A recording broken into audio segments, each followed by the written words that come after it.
Brez čebel ne bi bilo življenja je znani rek, ki je bilo tudi vodilo tokratnega likovnega ustvarjanja 20 umetnikov, ki so slikarska dela ustvarili na enodnevnem druženju ob čebelnjaku Čebelarskega društva Slivnica. Nekako smo s to razstavo začeli, sicer prvo leto malo bolj tako, je bilo samo 8 slikarjev, zdaj smo letos prišli na 18, 19, 20. Mene to najbolj veseli, da kogarkoli povabim, rade volje pride in sodeluje na tej razstavi. To se pravi, da so slikarji z temo, ki je zelo široka, zadovoljni. Svetovi čebel, vse govori o vsem mogočem. Mislim, da ni dogodka v svetu, da ne bi bil povezan s čebelami in z naravo. In z te plati, če pogledamo nekako čebelari, ki ste tukaj, spodbujate tudi umetnike. Tako je. Čebelari so na nek način tudi umetniki. Če ne bi bili, bi čebele sigurno v tej situaciji, ko je narava zastrupljena, izumrle.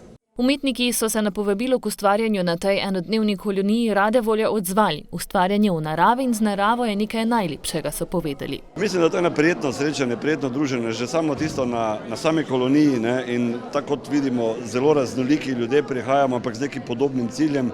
In konec koncev tudi ta dogodek nekako zabeleži vse skupaj. In predvsem tudi to, kaj je župan ugotovil, prihajajo novi kolegi, novi ljudje in jaz mislim, da se neki krog ne samo likovnosti, ampak tudi prijateljstva, kolegijalnosti širi in nazadnje tudi pretok nekih idej, ki so enkrat takšne, enkrat drugačne. Čeprav bi rekel, po delih se prepoznamo, več ali manj vsak razvija neko svojo zgodbo, ampak se nekako najdemo, nekemu podredimo neki skupni ideji, predvsem zato, da pač nekako sodelujemo v tem sklopu teh čebel in tako dalje. Prijazni ljudje, prijazni kraj, prijazni čebele, prijazni vsi, ne. Pač človek ne more kaj drugo biti, kot ostati zvest in prijazen, ne. Gre pa pravzaprav za en pojav, ki je v slovenskem prostoru zelo razširjen, vse te kolonije tvorijo v resnici eno ustvarjalno bazo. Žal ta stvar ni pravzaprav dovolj popisana in dovolj dokumentirana, pregledana, rangirana. Se zaradi tega pač pravzaprav ti dogodki jemljajo kot obrobni, mogoče obrobni za slovenski prostor, za vsak kraj pa so sigurno.